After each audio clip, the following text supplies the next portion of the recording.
Abdii hin kutiin yeroo 8 filannoof dhiyaatee kufeera. Yeroo 2 hojiin isaa harkaa babbadee dhukkuba dhiphina sammuun dararameera. Yaalii isa eegalee waggoota hedduu booda kaayyoo isaa fiixaan kan baafate Abrahaam Lincoln bu'aa bayii hedduu keessa darbeetu bakka hedduutti abdii kutuu qaba ture. Garuu abdii hin kutanne. Kufaatii tokko booda kufaatii biroo keessummeessaa ciniinnatee yaale. Dhuma irrattis abjuun isaa ganamaa dhugoomsuu danda'e. Mee ammaan gaditti bu'aa bayiiwwan inni keessa darbe haa ilaallu. Bara 1816 maatiin isaa humnaan mana isaanirraa waan buqqaaniif isaan gargaaruuf hojii hojjechuutu irra ture. Bara 1818 harmeen isaa baay'ee isa jaalattu kitaaba qulqulluu kakuu haaraa kennaa kennitee fi bara jireenya isaa kitaaba kanaaf abboomamaa akka jiraatu ciminaan gorsitee jalaa duute. Bara 1831 daldalli isaa kasaaran jalaa kufe.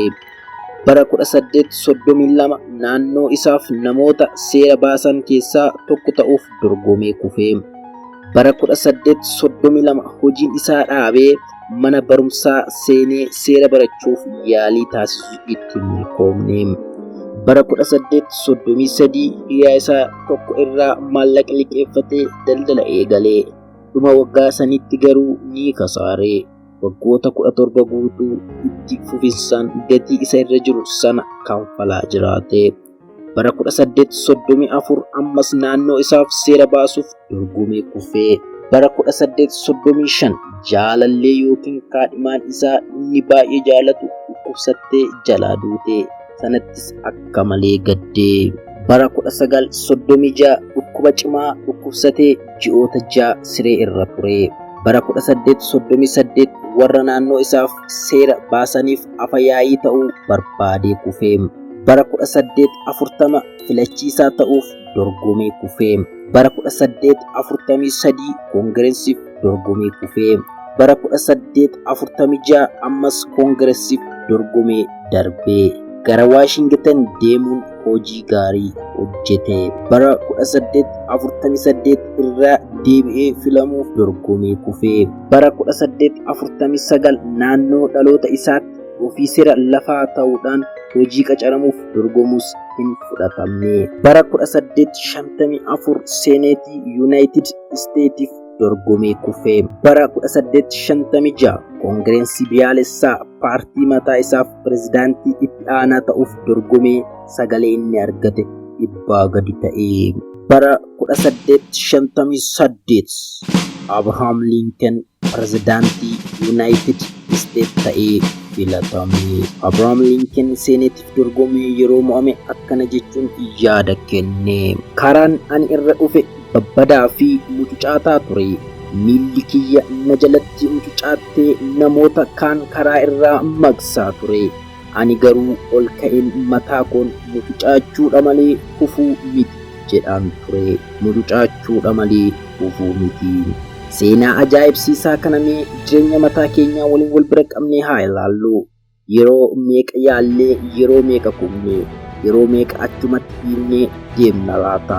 Damnee abdii kutachuu keenya irraa kan ka'e kaayyoo gurguddaa meeqa karaatti gannee. Mucucaachuun kufuu nutti fakkaatee yeroo meeqa booddee deebinee. Kanaaf booda hoo maal goonu? Yeroo meeqa deddeebinee yaallu. Qofaa ta'uu maltaa. Namni si bira dhaabbatee kallattii si agarsiisu dhibuu malaa. Deddeebitee mucucaachuun kufaatii sitti fakkaatee abdii kutuu maltaa. Yeroo dheeraan ati karaa irra turte si gaddisiisuu malaa. Waan hin dabarre sitti fakkaatee dhiphachuu maltaa. Dhaamsan siif qabaa. Ittuma fufii yaalii. Yaalii ammas yaalii. Winston Churchill maal jedhee? Matumaa diinkutii. Yaalii ammas yaalii. Jireenyi garaa bal'ina si gaafata. Dandeettii guddaa qabda ta'a. Barnoota gaarii qabda ta'a. Waan guddaa karoorfattee harkaa qabda ta'a. Haa ta'u malee garaa bal'attee irra deddeebitee iyyaasu taanaan na amani galma keenya geessu. Namoonni addunyaa kana jijjiiran gurguddoon irra deddeebi'anii yaaluudhaan beekamu. kaayyoo isaaniif yeroo isaanii wareeganii itti cichanii hojjechuun addunyaa kana jijjiiranii tokko tokkoon argannoowwan addunyaa kana jijjiiranii dudduuba gatiin kanfalame guddaan ni jira. Namni ta'e tokko gatii guddaatti baaseera. Siifis dhugaan jiru akkanuma. Gatii otoo ittiin baasin kaayyoo ati galmaan geessu hin jiru. Yoomiyyuu kanaafuu kaayyoon kee gatii baasuu akka si gaafatu dursii beeki. Kufuun jira. Ammas kufuun jira. Ammallee kufuun jira.